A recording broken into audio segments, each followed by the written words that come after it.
Welcome, ladies and gentlemen, and children of all ages. This is John, and this is the Best Express Podcast, number 2. I am here with my partner in crime, Chad, and I am John. How are you doing today, Chad? I'm doing great, John. How about you? I am doing just fine. How was your week? It's been somewhat eventful, but you know what? I don't really like to talk about myself in my week. Okay, so the computer store, just... Same old, same old. Same old, same old. I myself am trying to not to say quite a bit. And god damn it, I just can't get away from that. So I spend majority of the week trying to do the LFRs in World of Warcraft. And so far, it's a freaking grind. We're going to talk more about World of Warcraft next week with our friend Paul. And right now, we'd like to talk about a couple of people who passed away this month. One of them is Christopher Lee, who is, in my opinion, a living badass. And we should pour one out for him. So, Christopher Lee. Yes. Well, I was watching a lot of stuff on YouTube in regards to a tribute towards him. And this one, I came across one that was kind of painful to watch. The Power Rangers guy? Yeah, him. So, it took me about 6 minutes. It took my friends 2 minutes to rage quit watching this guy, or listening to this guy. It looks, it sounds like he's been going through like a Wikipedia page after realizing, hey, wait a minute, I know nothing of this guy. All I can say is Star Wars, Star Wars, Star Wars, Star Wars, Charlie and Chocolate Factory, Star Wars, Star Wars, Star Wars, Star Wars, Star Wars, Star Wars, Star Wars. And you really want to beat this guy over the head with a mallet or something like that, because he completely left out a whole wide range of things on Christopher Lee. Like the fact that he is a war vet. He is a badass war vet. Yeah. He is a classically trained opera singer. And he may or may not be an MI6 agent. And he may have been, engaged to a princess from another country. Yeah. Which, as rumor has it, her father didn't approve. So she said, or rather he said, if you can get a king of another country to green light you, I'll walk my daughter down the aisle myself. Yeah. And being Christopher Lee, he said, fuck yeah, I'll do it. And he did it. Nice. Yeah, I first saw him in the, I think the 1970s Dracula, and it was I think he only said a couple lines in that, so it was mainly a performance piece for him, and he was really, really good. I remembered him even to this day for that movie. I don't believe it was a performance piece, much less the fact that his lines sucked, and he refused to speak most of them. Let's face it, he's a classically trained actor. And if he thinks the dialogues blows, he's going to basically say, really? You really want me to say this shit? I don't think so. No. Yep. No. Yeah. And, of course, we remember him from the Star Wars movies, which is, by the way, the best Star Wars of all the Star Wars. Yeah, debatable. Well, the thing is, I felt that, and I've discussed it with amongst many of my peers here, we kind of felt that it could have been better had it not that this was around the tail end of Christopher Lee's career. And I believe he would have been much better if he was probably, about a decade younger, because he's a very, very well, and let's face it, the one thing we forgot to mention here, he's an Olympic fenceman. Yeah. Think about it. All the scenes in Star Wars, he could have done in his sleep had he been younger. He filmed it when he was in his 70s, wasn't he? Closer to about, tail end of the 70s, leading up to the 80s. Mm-hmm. So, and Star Wars wasn't that far off, right? So, I believe Star Wars started, the Phantom Menace was what 1999, something like that. Like early 2000s, around there. Yeah, so, let's be honest. Out of the movies, he was pretty much one of the better parts of it. Oh, hell yeah. Yeah. And when he got pretty much, cut down in episode 3, you kind of figured, that was expected. I think they pretty much filmed it all in one go for him, didn't they? This is Christopher Lee. He could do everything in one go. Yeah. But I particularly remember him from the Lord of the Rings when he played Saruman. Yes, Saruman. So he was very memorable as Saruman. Mm-hmm. And, who doesn't like a bad guy like Christopher Lee? Yeah. And when you really think about it, when Christopher Lee is one to do science fiction and fantasy, essentially, you're honored. It's not, he's honored to do this for such and such director. No, that director is honored that he's willing to actually go down a few levels to do these movies. Because let's face it, he could do so much more other than sci-fi and fantasy things. But he said, I'll do them. Because it doesn't hurt his cred. But then again, Lord of the Rings is pretty much the biggest fantasy franchise currently. Well, another story behind it is that when Tolkien was alive, Tolkien said, you know what? If I ever do a movie, I want you to be Gandalf. Nice. So he was originally slated to be Gandalf to begin with. Mm-hmm. But because properties change, family, doesn't really understand, or not aware of certain wishes from the author, of course, they're not going to know about it until much, much later. Yeah, whatever. Yeah. But, it's neither here nor there. And he ended up doing, Saruman. And you know what? He was still pretty badass at it. No, he's really great in it. Just looking up one thing because I, unfortunately, forgot who played Gandalf. Ian McClellan. Ian. Sir Ian McClellan. Yeah. And do you know how he got the part? Not offhand. Okay. I'm not sure. I'm just asking you. And anything else you want to talk about Christopher Lee? That's pretty much off the top of my head. But he was the Wicker Man. Yeah, which the original Wicker Man. And was it Nicolas Cage? The bees. Oh the my bees. God, the bees. Not the bees. No. We're done. Nope. And he was also a James Bond villain. Yes. From an era which I barely remember because I started with what's his name? He only played, and I think in 2 James Bond. Timothy Dalton? Yes, Timothy Dalton. Yeah. You know what? I grew up watching I started off with the Roger Moore James Bond. Octopussy was, I think, one of my first ones, or View to Kill. I can't remember which one was first for me because it was a long, long time ago. It was back in the early 80s. And then I end up skipping the Roger Dalton era because I didn't think he was that slick. He was a rough and tumble James Bond when you really think about it. Mm-hmm. And as much as we want to go on as far as this topic is concerned, we might as well do this one in another podcast, but I'll make it very, very quick. Dalton was a very rough and tumble James Bond, and he did a good job of being a Bond, but I think when seeing the fact that you had Roger Moore, sleeping with the ladies, you kind of expected, James Bond to be lucky with the ladies all the time. Yeah. And that's what didn't happen with not Roger Dalton, Timothy Dalton. Why am I still calling him Roger Dalton for a reason? But it was Timothy Dalton. Sorry, my correction. I'm correcting myself here. Yeah. Timothy Dalton. He was a very, very good rough and tumble James Bond. Mm-hmm. Roger Dalton is from the Who. Why am I doing this?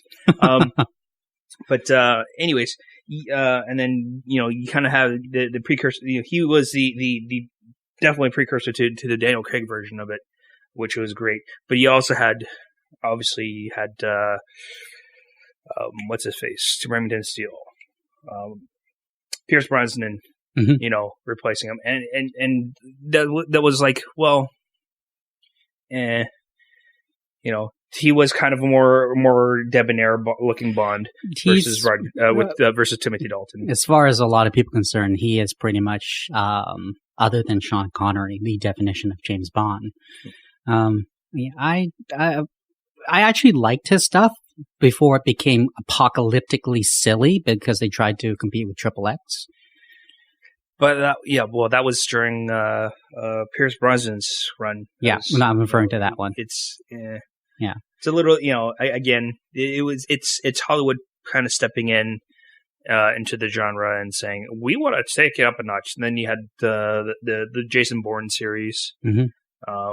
And whatnot. So you kind of like, really, you really want to do that? Step it up like that? Well, Jason Bourne introduced a lot of new stuff to the spy genre, especially when he was trying to evade the camera. Triple X pretty much went off the deep end, which is towards more what I liked, because currently I'm not a huge fan of the current Bond series because it's not enough tech for what you can realistically do nowadays. Well, when you really think about the spy business, it's not necessarily about the tech. It's usually about wit and physicality. When you really think about how the Daniel Craig series has gone out, he's relied less on tech and more on his on being physical and his wit. And I guess we're not going to say this for another podcast after all, but I guess we went head first into this, but well, we can discuss more when we get to the release of the next gen. Yeah, I guess we could with Batista. Well, yeah, we could. Yeah, that one I do look forward to because Spectre does look very interesting, mm-hmm. and concerning the last one was. Well, again, it was more story-based when you really think about it. And again, less techie. Yep. But, I do hope they actually keep on going with the little in-joke. And I don't know if anybody has caught it on. But when he's working out in the field, yeah, he tells his cohort who he's talking to, get your hand away from the ear. Has anybody caught that joke? It's the best joke ever. Exactly. So he goes to his guy in the very first one, which was Casino Royale. And he goes, get your hand away from the ear. What? Get your hand away from the ear. And of course, the bad guy sees him with the hand on his ear.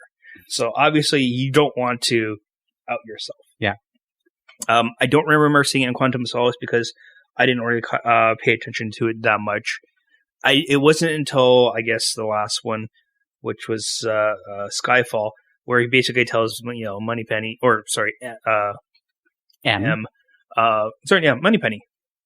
yeah, right, to put her hand away from her ear, in the casino, and I kind of laughed at that one because I realized that was the joke. Yeah, because let's face it, the Avengers with their magically invisible earpiece always put the hand in the ear. Yeah. But actually, speaking of spy movies, have you seen Kingsman? I enjoyed Kingsman. That was a very good movie. Yeah. It's basically a love letter to the old James Bond series with a good twist. I recommend you go watch that movie. And speaking of Batista, another one of the wrestling greats, Dusty Rhodes, passed away this last week. The American Dream. Yes. Well, when you really think about wrestling, you think of Hogan, you think of maybe Roddy Piper if you really grew up in the 80s watching rock and wrestling, the cartoons and whatnot. You think Andre the Giant. You think about all the WWF/WWE characters. Yeah. And then there were those who watched the NWA or WWW, Worldwide Wrestling. And when you think about those guys, you think of Ric Flair, the Four Horsemen, Dusty Rhodes, Nikita Koloff, Magnum TA. These guys had their own little they worked one territory. The other guys worked different territory back in those days. And let's face it, the South had a very unique promotion. Yeah, and the one thing I really liked about that promotion, other than the fact that there are some people who look like pumped up muscular guys, Dusty Rhodes was the first that got by his own personality and how he speaks, and he's the common man. And even towards Ric Flair, like he wasn't like, Mr. Olympian himself, but he, again, was a personality guy. And Dusty Rhodes was one of the guys who I remember when I was young watching the WWW wrestling in like midnight, because that's the only time they ever showed it. Yeah. So I would stay up just to watch that because it's difficult watching the WWF stuff. And remembering fondly towards that time, it's just like totally different wrestling. They were the pioneers on the mic when you really think about it. And this is kind of what WWE is going for more. They wanted more personality guys. They want more guys who can actually talk on the mic, unlike us two. Yeah. But when you really think about it, you want somebody who can incite people on the mic. And when you really think about it, Dusty Rhodes kind of was at the I guess you could say that near the lower end of the peak, going downwards, when it came down to NWA/Triple W. And when he first started off, he was a pretty well-built guy. Yep. And when he first started off, it wasn't until he gets into his, I guess you could say, his run into NWA Triple W, where he kind of certain habits kind of got into play, and obviously his look is starting to change at that point. And that's when you actually have the whole American Dream shtick. And this was kind of the sort of thing that really got to me when he actually went into WWF, is that the whole polka dots thing. The polka dots was, let's face it, it was a designer, like one of the designers figured that out. Well, no, when you really think about it, it was Vince McMahon sticking it to Dusty, because near the end of the NWA Triple W, his end of the run, Dusty was technically running the show. He was. And he was competing against WWE before, NWA ended up selling, that promotion to WCW. And around that time, he was like, okay, well, I still want to be in the business and I still want to do my run, so I might as well see what I can do in WWE. And that's, or WWF rather. And when you really think about it, WWF is where you had a lot more television exposure. Yeah. And because of that, Vince always knew that Dusty was a draw, but he wasn't anywhere close to being where he was back in the NWA. But at the same time, he also remembered the fact that, hey, it was Dusty sticking it to him during those years when he was going up against Jim Crockett Productions. So that's why he did the polka dots thing to him. And which, let's be honest, the one thing I like about the Rhodes family, no matter what you give them, they'll run with it. Because let's face it, the son of a plumber man, he went with it. Well, he was the son of a plumber man. His dad was a plumber to begin with. The whole American Dream thing was so... basically the common man. It was a common man, but the thing was that it was more made fun of in the WWE rather than it was something that was to be cheered on. Yeah. And it was Dusty trying to say, well, I'll run with it. Not only will I run with it, I'll make it good. Yeah, with the vignettes, because I remember him with a vignette with the going to somebody's house and taking care of the plumbing. Yep. And then giving him Sapphire. Yep. Then the bit with the $1 Million Man. Again, and each time he came out on top. Yeah. Let's face it. He did well for his run. And, his kids are doing well with their runs. Yeah, because they gave, when his son, Dustin came in, they gave him Gold Dust. Well, keep in mind, though, that wasn't really his debut. His debut was going against $1 Million Man, doing a tag team, because $1 Million Man was tagging with Virgil. Yeah. At the time. So they brought Dustin in for the father-son versus, the $1 Million match. Mm-hmm. So again, this kind of kickstarted a lot of, the Rhodes family run through the WWE. And then, of course we have Cody, who's going through his run now as Cody / Stardust. Yeah. Which, let's face it, all three of them, a lot of charisma. But Gold Dust, that was his best performance. Yeah. Let's face it. On the mic. Gold Dust fulfills a lot of the the genre of, is this or is this not questionable wrestlers of questionable sexual preferences, right?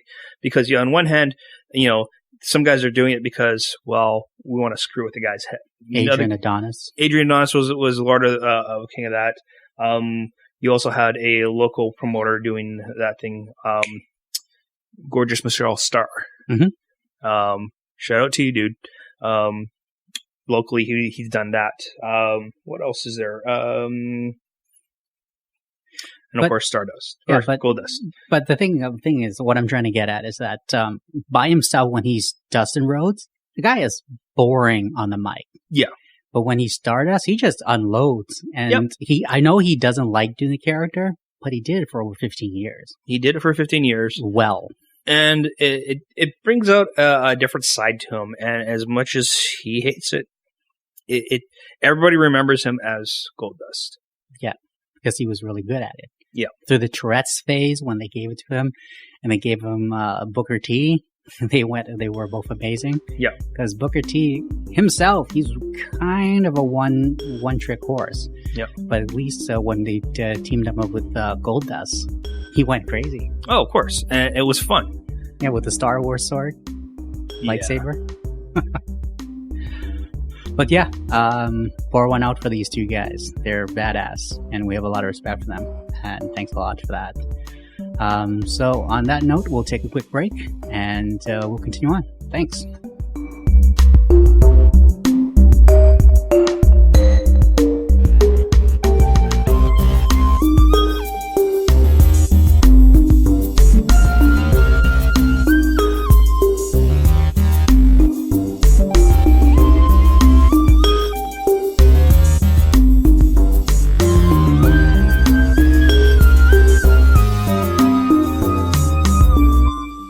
And we're back. So, Chad, you introduced me to, I'm still, gotta work on that. So you introduced me to, the Netflix show, Sense8. Yep. Developed by, the Wachowski family. Wachowski brothers. Wachowskis. Well, they're not brothers anymore. Well, one of them, decided to get gender reassignment surgery and whatnot, and now they're just called the Wachowskis. And J. Michael Straczynski, which is of Babylon 5 fame. So, what turned me onto it was the fact that you got those two guys, the guys from The Matrix, or guy and gal from The Matrix, and you had the guy who wrote Babylon 5, and they got together to write a story, and the Wachowskis did most of the direction for the show, if not all of it. And well, I decided to give it a chance. Yeah, which is, when you watch it, it is intense.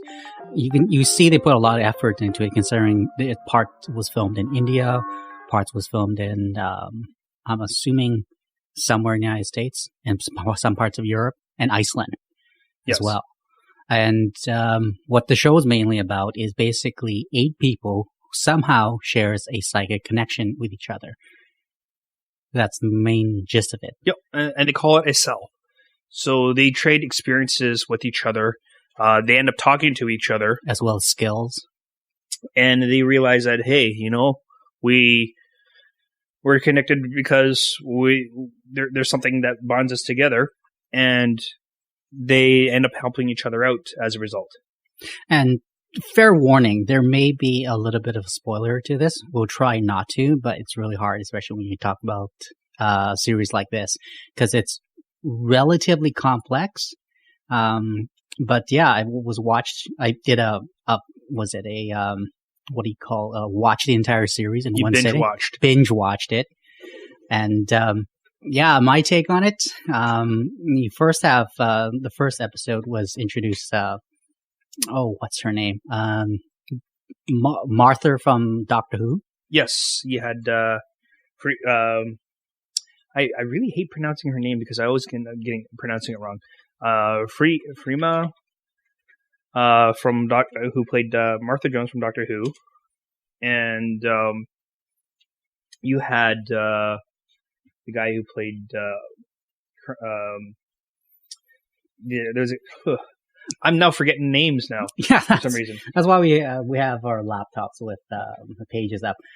She plays Jamie Clayton's girlfriend, who is a trans woman. Her character's named Nomi, and they first start out in a very provocative scene, and then we later introduce to Duna Bay's character, who is who she plays Sun Bak, as well as the police officer who is not Wolfgang. He is Will Gorski, played by Brian J. Smith, as well as a German thief played by Wolfgang, played by Max. I'm going to pronounce. Yes. What was that again? Reinelt. And it starts out a little slow, but my memory's kind of vague with it for whatever reason. Not enough sleep. Thanks, Chad. The show itself, you can see they're trying to put some messages into it, like the gay rights, because there's a lot of gay pride there. The interesting bit is I found that a transgender woman having a relationship with a woman, which oddly enough, that is pretty much straight, other than one prefers to be female. I didn't think too much of it. I thought it was interesting that they're trying to portray the message, as well as, keeping it provocative, because it is a Netflix series. Well, when you really think about it, you have somebody who's transgendered in a transgendered role. She's kind of letting her experience with that, and she has a lesbian lover. So she chose, she became a woman, and she's picked a woman as a lover. Now, whether that's by design or that's the progression of that character, obviously it was written that way. Do you think it was nothing against it really? It's just it's let's face it. We have one of the Wachowskis who's transgender. Yep. And you have these elements which makes it it's a very progressive story writing when you really think about it. And I'm not saying it's there because it's there, or it's there to push an agenda. It's there because it has something to do with the story going on. And whether the writers decide to actually add it in there, that's their own prerogative. It's just the same thing with Doctor Who and Torchwood and whatnot. They want to actually have a progressive outlook on this project. And I applaud them for doing so, because let's face it, you don't really see a lot of it in most modern media. It is very heavily pushed, and you kind of feel it's too. That's what I was trying. Yeah, that's what I was trying to get at, because I didn't care that one person was transgender. I didn't care that they were lesbians or so forth. It's just the only problem is I felt they were pushing it way too much. Because it is important to the storyline, what she is and how her family treats her towards the main plot of it. As well as there's a Mexican actor who pretty much plays, Antonio Banderas? Well, I wouldn't say Antonio Banderas, because Antonio Banderas nowadays, he's kind of getting old. We'll just say he's Desperado. He's Desperado. He is essentially the Mexican action hero. Yeah, who is not too big of a spoiler, who is gay. Yep. And the interesting part about that is he spends the majority of time living a double life, which again, for whatever reason, I felt they're trying to push the. Well, again, he's an actor, and he's acting. Yeah, and he's not just acting in the movie; he's acting in real life, and you can see the struggle in that dilemma. Yeah, and again, it's all character development. For me, this is all when it has something to do with character development, it's all gravy to me, because let's face it, it's some of experiences that he wants to pass over or pass on to other people. And when it comes into this movie, who better at actor than a guy who's trying to act like he's a macho man in a macho movie, but he turns out to be gay? Yeah. When you really think about it. That's the thing. I was sitting there thinking about it, and it's like, does it really matter? Like, I liked his story arc. It's actually really, really interesting. And I like how they, how you would think one thing happens and, it completely doesn't happen that way, which is one of the more, one of the things about the show I applaud with, because it wasn't too predictable. There are certain things I kind of saw coming, but the twist is it doesn't happen the way you think it would happen. And then you have the cop, what's his name again? Who basically follows in his father's footsteps as police officer in Chicago, who, I don't know if this is like they portray it as he did a bad thing by saving a gangbanger's life. And it's a dynamic of, you have a guy who's sworn to, protect, versus, saving the life of somebody who doesn't have that, isn't programmed that way to do so. And the one common thing when they discuss it is that, well, what if this kid decides to go back on the street and shoots up a cop again? Yeah. You let loose another, gun on the street, another, and I hate to use the term thug, that could potentially, do harm to one of us. Yeah. And when you really think about it, the guy's heart isn't in the right place. He did it because he wanted to make sure that he did the right thing. The right thing, yeah. Which is kind of like what I always argue towards what Batman does. Batman never kills anybody. Mm-hmm. He turns them in. Yeah. They break out, continue killing their, going to their murderous rage. Mm-hmm. Especially with the storyline with the Joker. Yeah. But, this is one of those shows that that does keep me thinking. They did take some liberties with certain events that happened in real life, like, for example, Sun Bok's character. That character. She is a Korean businesswoman, very traditional, according to them. I am not Korean, so I can't say otherwise. Where her story arc is that she's trying to make it in a man's world where the daughter is always second best to the son. And going to, like I said, the spoiler territory, basically somebody does something bad with a company and she takes the fall for it. The reason why she does that is because she is taking up the obligation of protecting her little brother. She promised, her dying mother, that she'd be doing this, and as well as helping out her father. So by doing what she does, she thinks she's doing that, and it's a little disappointing because she could have not done it, and then basically let her brother, learn her lesson.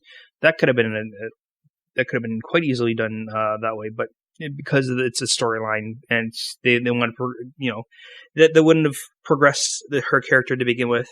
They wrote it in a different direction, and why not? Yeah, and another part of the story is the character is what's it? Capheus. Van Damme. Yeah. He is from Africa, Nigeria, I believe, and he plays a bus driver. He's a bus driver. He does something right. He does the right thing.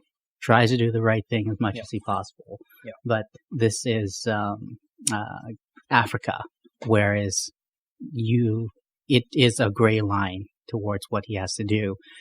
Everything he does is for his mother, who's dying of AIDS, to get her medicine to treat her for her illness. and that leads a very interesting road. Actually, some of the more best fight scene in the entire series, where God damn it, the Wachowskis. Yeah.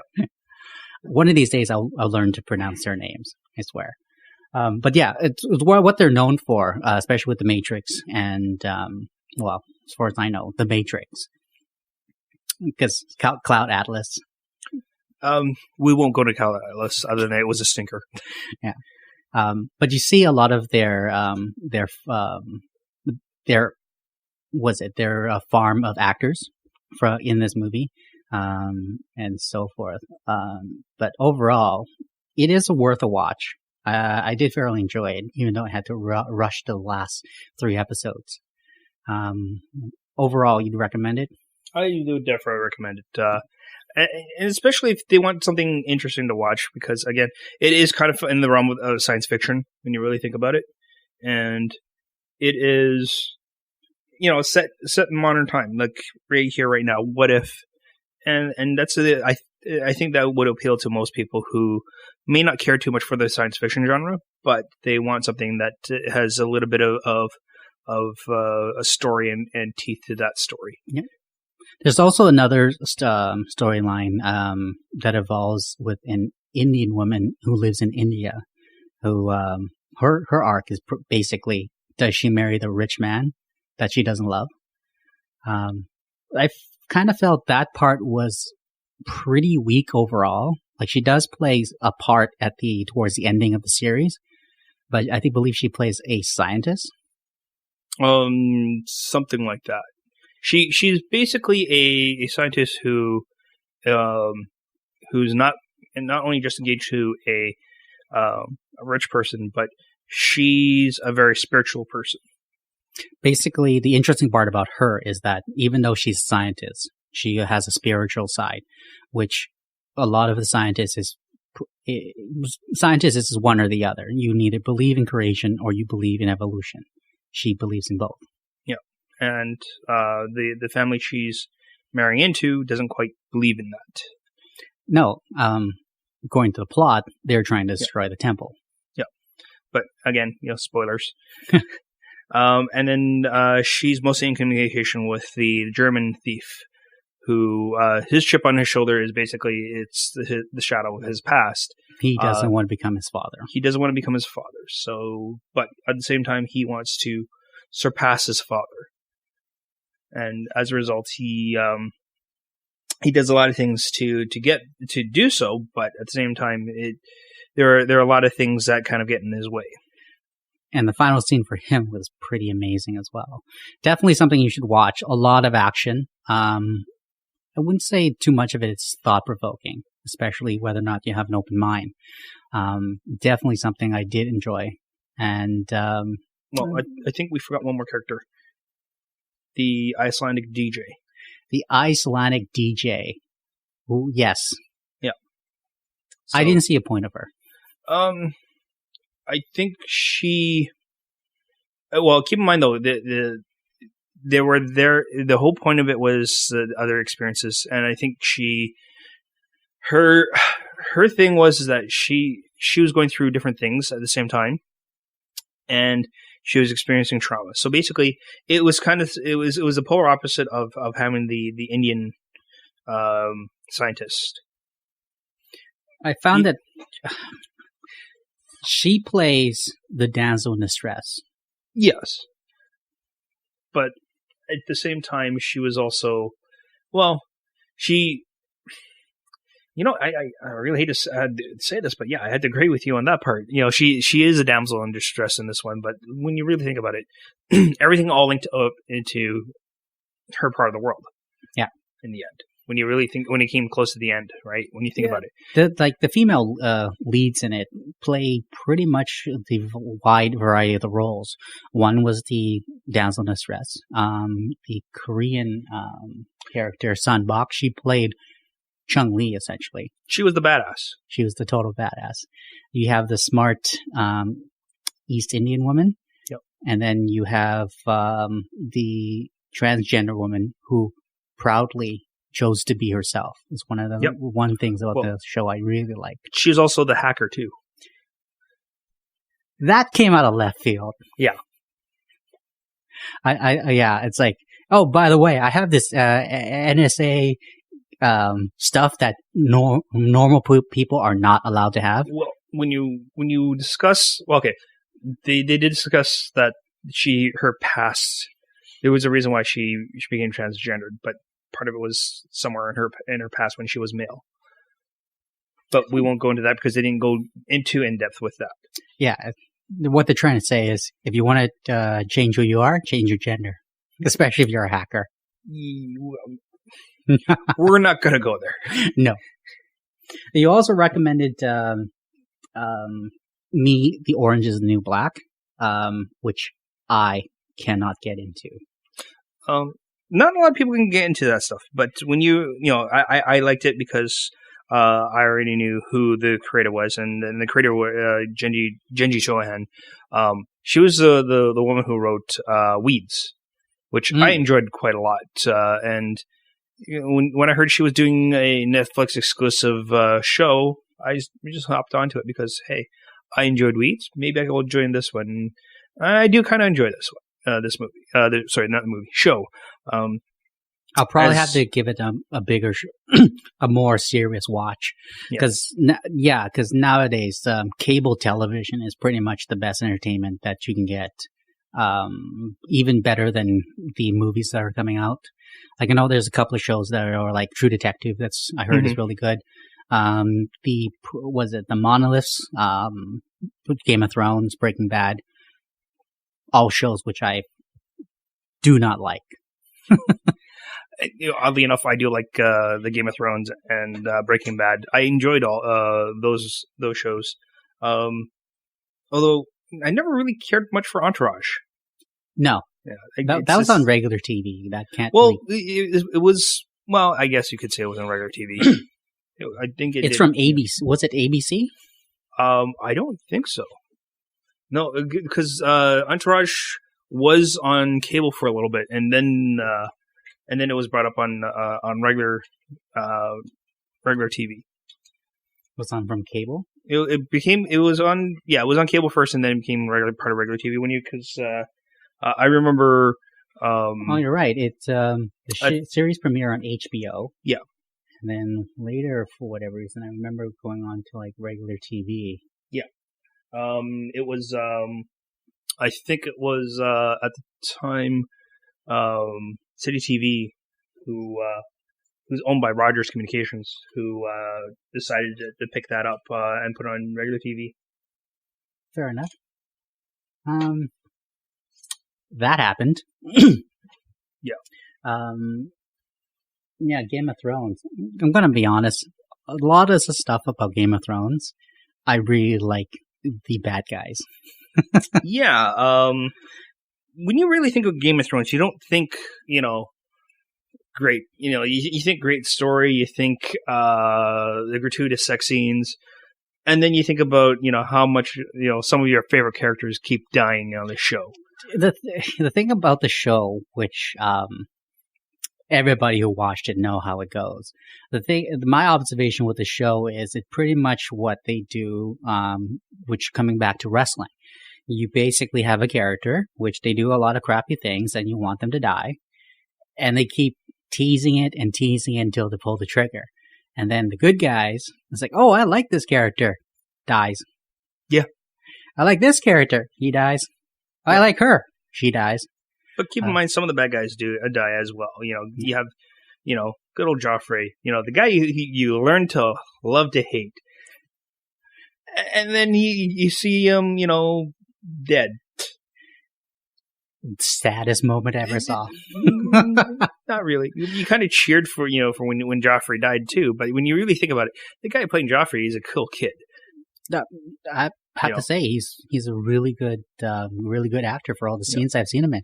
Like, basically anybody who plays the villain is more talented than anybody who plays the good guy. Oh yeah.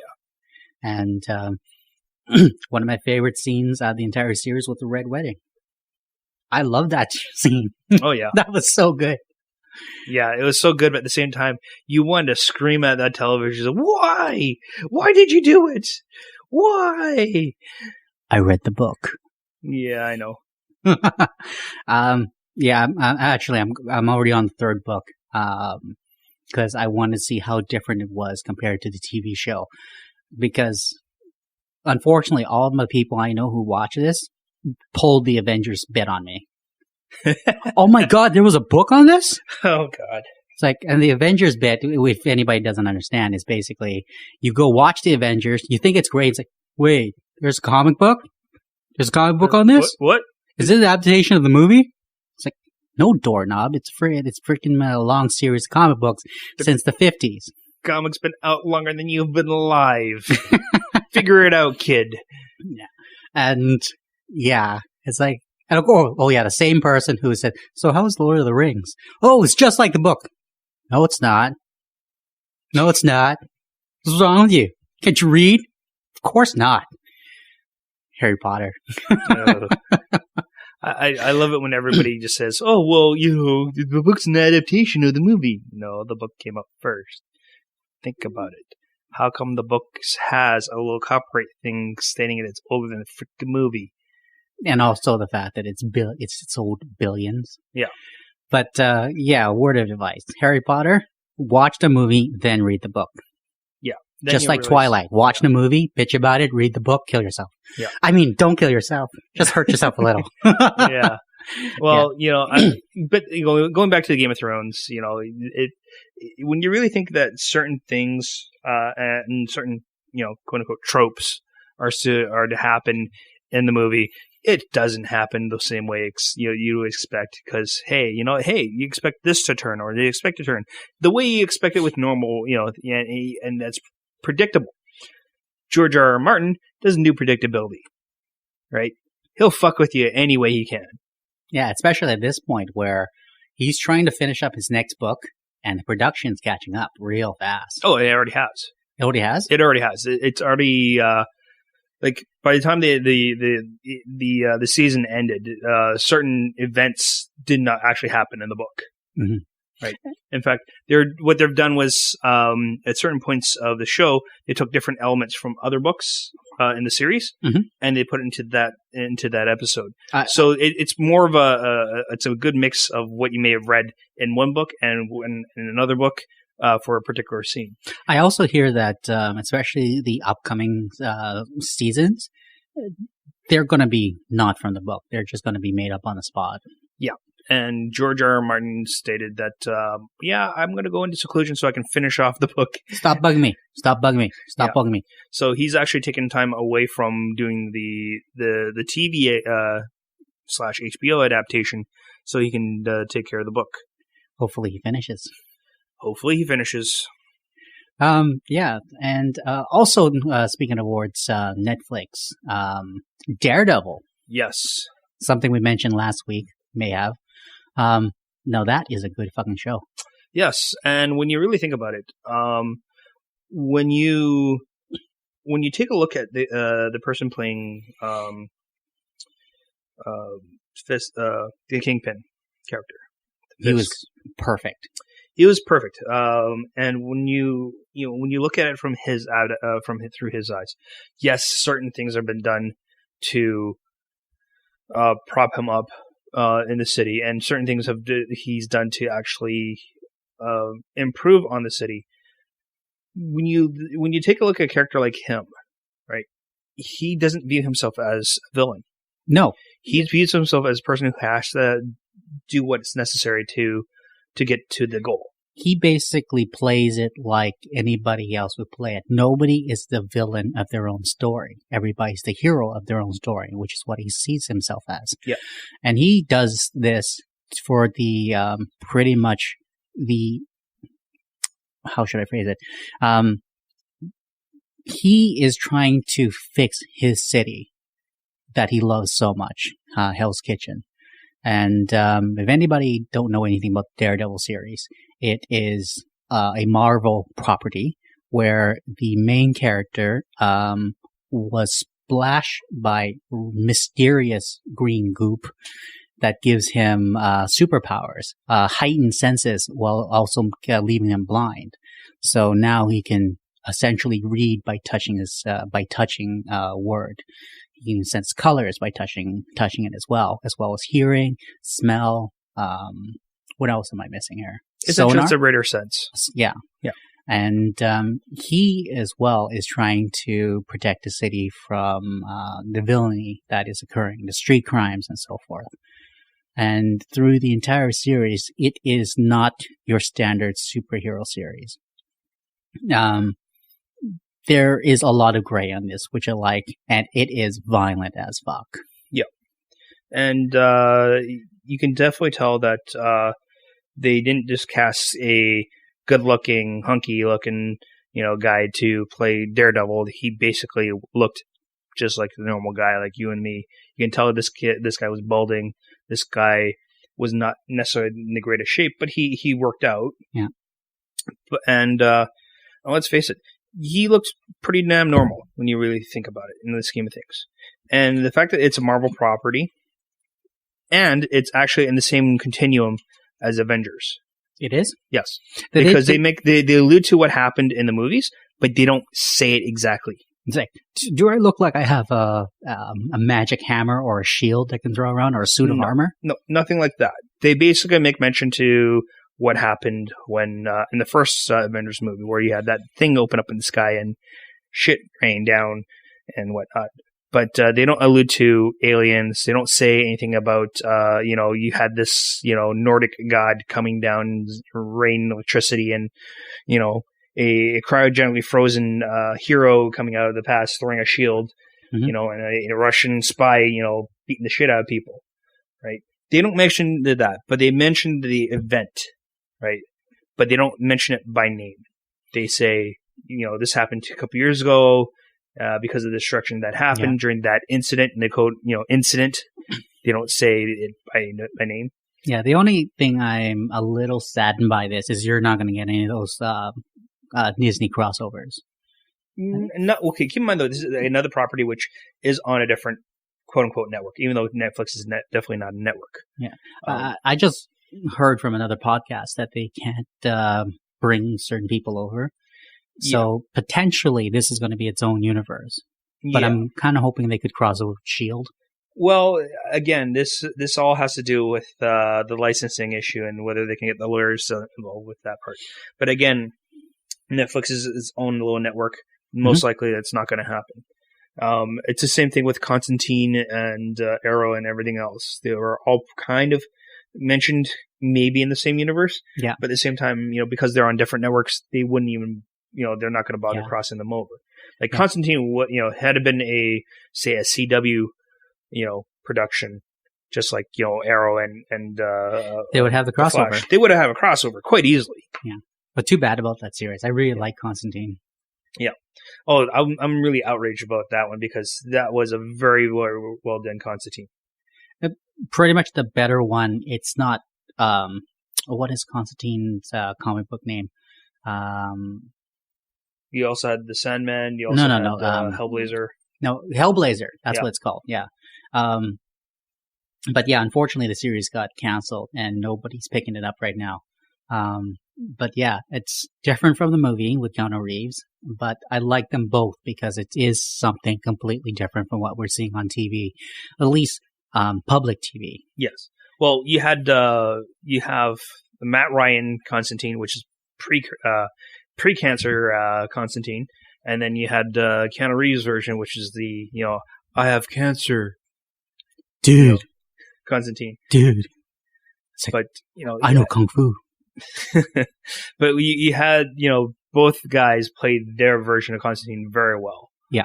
And and again, if you put the Matt Ryan accent on on Keanu Reeves Constantine, you probably couldn't tell the difference between those two, other than the fact that Matt Ryan goes mate and well, all the little British colloquialisms. Constantine was based in England, supposed to be based in England. Yeah. Yeah. A lot of the British colloquialism in the Constantine movie, if they had decided to actually do it that way. It's like, nobody can understand my accent alone. Let me do a British one. Dude. Yeah, dude. Yeah. But other stuff like back to Daredevil, like Karen Page. I heard they do a lot of stuff to her in the comic books. Have you been keeping up with comic books? Not really. I don't really do a lot of comic books as much as I used to. Who can? 52 was it 52 issues per week per IP?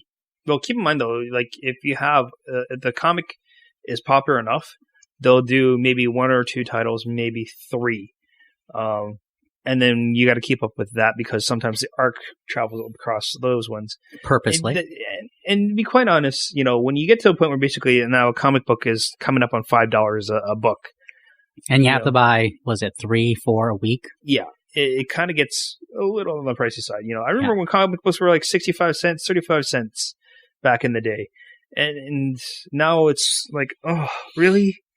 Oh, but it's got a special foil edition. It's like a foil edition, the collector had made. Yeah. Oh my God. And then you kind of like, it's like, here's my money, take it. It's like, cup of coffee, comic book. Cup of coffee, comic book. Yeah. And it's well, we all have to thank, Todd McFarlane for that one when he did, I should be paid for this because I make, good drawings. And he did too, because let's face it, the Spider-Man, he was very phenomenal when he actually drew Spider-Man, and then he moved on to actually, start up Image to do Spawn. Well, let's face it. Sorry, his anchor did some seriously good work. Well, again, it was Todd who actually drew it to begin with, so let's face it, it's his work, not the inker's. Yeah. But let's face it, when he gets to that point where basically, he trailblazed a lot of things for a lot of current comic book artists. He basically gave a voice to the comic book artists. Yeah. But that's something we can probably... that's another rant for another time. Another rant. Yeah. Agent of S.H.I.E.L.D., have you been watching that? Yes. I don't recall seeing the very last episode, though. Yeah. Then again, it's been like a few weeks since I've, sat down and watched Agents of S.H.I.E.L.D. That's a tough one for me because I really wanted to watch it, but everybody tells me the first season is... It was really, really tough to watch the first one because it got along really, really slow. And when you think about, Marvel and Agents of S.H.I.E.L.D., you think, oh, it's a Marvel property, so there's going to be some sort of, superhero thing going on with it. Not quite so much. It started off pretty damn slow and boring. Mm-hmm. Right. But I'm assuming it picked up. And also, what's her name? Agent Carter. I liked Agent Carter. So, hers was, set, obviously, it was obviously a period piece. And let's face it, I expected what I expected out of that one. Mm-hmm. Right. So, hey, it's post Captain America first movie. What else can you expect? My little problem with that series is that it doesn't represent the one shot very well, because I love the one shot they did with Agent Carter, and I was hoping the TV series had the same feel. Mm-hmm. But for whatever reason, the TV show felt super claustrophobic for me. But it's something I have to look back to. Guess I'm gonna wait till the season's over to do the binge watch on it. I'll get back to you guys on that. I think the season is over. Season 2 or season 1? Season 1. Okay. I don't think even season 2 hasn't even started yet. Okay. So, and of course, they're also looking to a spinoff of Agents of S.H.I.E.L.D. called The Inhumans. Oh, Inhumans. Yeah. Okay, that's something to look forward to. Any other words towards Daredevil? I liked it. Other than that, the secretary was cute. I recognize her from True Blood. Okay. And Froggy, the character. Froggy. Where do I recognize him from? I'm not sure. We checked to see what other stuff he's from. But Idle Hands. Idle Hands? Yeah. And a couple other things. But Hunger Games? Yeah. Watch his performance. It's actually really good, but when he found out, spoilers, the character, when he found out who Daredevil was. Yeah. I'm not sure if I found out somebody who, one of my friends was a superhero, I'm not sure if I would react the same way. Well, when you think about it, it's more like, well, dude, I've known you for this long, and you never bothered telling me.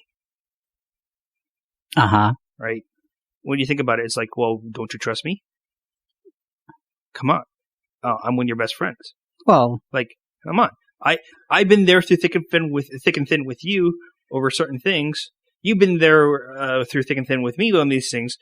You know, there's trust built here, and all of a sudden you decide not to trust me with this big secret. Well, the other twist is like, oh yeah, you know who I am, and then if they figure out that you know me, something will happen to you. Exactly, but that's again, this is part of the story progression, right? It's the same thing with John Diggle and Oliver Queen. When you think about it, except they only lasted one episode. Sorry, you lost me there.